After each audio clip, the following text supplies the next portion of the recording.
Welcome to McPlum, simple solutions served daily. You start by securing a safe, level location and collecting materials immediately. You need a clear 3x3 meter footprint and a sturdy 1/2 plywood or composite board. This supports multicopters and resists warping. Once done, mark anchor positions and sight lines with paint so you maintain orientation.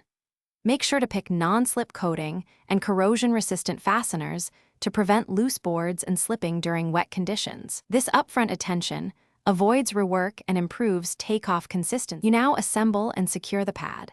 Cut boards precisely, then pre-drill holes at regular intervals to distribute load and reduce splitting.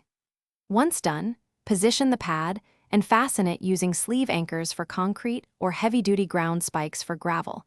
This keeps the platform steady during gusts.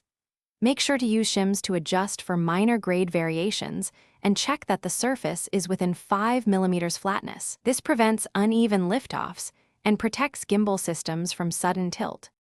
You finish by coating the pad and adding clear visual cues. Paint a high-visibility landing circle and a heading arrow so pilots approach consistently.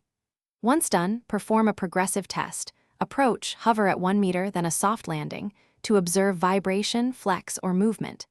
If you detect instability, immediately tighten anchors and check screws. If flex persists, add mass beneath or replace warped boards.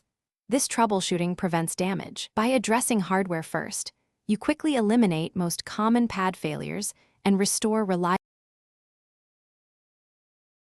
Thanks for watching. Stay juicy and subscribe.